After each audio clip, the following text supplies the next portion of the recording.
Hello everybody and welcome to another Nephilim Builds. Today we're going to celebrate 400 subscribers as the twin sports superstar deities Xbalanque and Hunahpu, or however you pronounce them. I found more than one way. And yes, this is a twofer. They both do basically all the same things with the exception that Hunahpu gets owned twice and Xbalanque gets a solo adventure, which I cannot find. As always, keep in mind that these videos are about capturing the spirit of the character rather than capturing their abilities perfectly. With that said, let's start with ability scores. We're going to start off with the 15 in Charisma. They're both tricksters who bluff their way through 90% of their problems. The other 10% is solved by sports, which is why the 14 is going to Dexterity. After that, the 13 in Constitution. They survive some serious shit.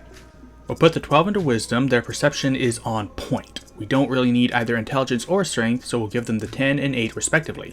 For race, they are gods, so we'll make them Aasimar per usual. Since they don't fly, we'll make them a Scourge Aasimar. I know this is usually the angry Aasimar, but Radiant Consumption could also be, hey, let me show off my awesome divine power for a sec. Anyway, we'll put our increases into Dexterity and Charisma. We'll also get Dark Vision of 60 feet, Celestial Resistance, Healing Hands, the Light Cantrip, and Speak Common and Celestial. For background, we're going to take Athlete, getting Echoes of Victory, Proficiency in Athletics and Acrobatics, Land Vehicles, and one language, which will be Infernal. Moving on to class, we're going to make them Bards, the ultimate charismatic tricksters. We'll be proficient in Dexterity and Charisma saving throws, and take Persuasion, Deception, and Animal Handling for skills. We'll also be proficient in Light Armor, as well as simple weapons, hand crossbows, long swords, rapiers, short swords, and 3 instruments of our choice. We'll take the Flute, the hand drum, and the tauntaun, since those are the closest to historical Mayan instruments. At level 1 we get Bardic Inspiration, and at level 2 we'll get Jack of all Trades and Song of Rest. At level 3 we'll get Radiant Consumption and Expertise, which we'll put into Persuasion and Deception. We'll also get our Bard College, which will be College of Valor for Combat Inspiration, as well as Proficiency in Medium Armor and all weapons.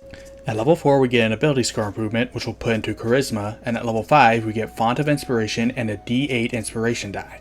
At level 6, we'll get Counter Charm and Extra Attack, and at level 8, we'll get another Ability Score Improvement, which we'll put into Dexterity. At level 9, we get a D8 Song of Rest, and at level 10, we'll get Magical Secrets, a D10 Inspiration die, and Expertise, taking Athletics and Acrobatics. At level 12, we get another Ability Score Improvement, which we'll use to cap our Charisma. At level 13, we get a D10 Song of Rest, and at level 14, we get Battle Magic and more Magical Secrets. At level 15, we get a D12 Inspiration die, and at level 16, we get another Ability Score Improvement, which we'll use to cap our Dexterity. At level 17, we get a D12 Song of Rest. At level 18, we get one last Magical Secrets, and at level 19, we get one last Ability Score Improvement, which we'll use to take the Resilient feat, bumping up Constitution. I would take Tough like usual, but they tend to just resurrect from deadly wounds rather than take them. Finally, at level 20, we get Superior Inspiration, which means we finally have our modifiers. Now to talk spells. As a bard, our spellcasting ability is Charisma, our spell save DC is 19, our spell attack modifier is plus 11, and we have 4 cantrips to choose from. We'll take Dancing Lights, Minor Illusion, Prestidigitation, and Vicious Mockery. As a level 20 bard, we have 4 first level slots, 3 second, 3rd, 4th, and 5th level slots, 2 6th and 7th level slots, 1 8th and 9th level slot, and 22 spells to choose from. What are their powers, you ask? Talking to animals, making their farm tools move on their own, healing, raising the recently dead, shrinking themselves, turning people and themselves into animals, hoodwinking the gods themselves, and either making plants grow or making it seem like they're growing. So starting with the animal thing, we'll take Animal Friendship, Speak with Animals, and Animal Messenger. For the tools, we'll take Animate Objects. For healing, we'll take Cure Wounds and Regenerate. For raising the dead, we'll take Animate Dead, Revivify, and Raise Dead. They never bring back their dad and uncle, so resurrection is off the table. For shrinking, we'll take Enlarge Reduce. For turning people into animals, we'll take Polymorph and True Polymorph. The big one is to permanently turn your brothers into monkeys. It's okay though, they deserve it. For hoodwinking the gods, we'll take Charm Person, Suggestion, and Mass Suggestion for some mind control, and Glibness to roll a minimum of 32 on Persuasion and Deception. We'll also take Contingency to cast Revivify on ourselves if someone kills us, or Feign Death to make them think we're dead.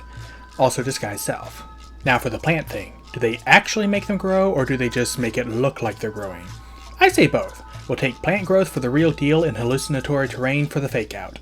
Our last spell will be Create or Destroy Water, because we really don't know how they complete the House of Fire. Going back to the main sheet, we're going to give them their blowguns. I don't think they're magical, but you can make them +3 if you want. We'll also give them a tauntaun for a spellcasting focus, because when else are we ever going to use one? Our AC without armor is 15, our movement speed is 30, and our average HP is 143 with 20 D8 hit dice. And with that, we are done. Thank you everybody so much for watching. Let me know what you thought of this video down in the comments, and I'll see you all next week when I remake the High Elf Archer.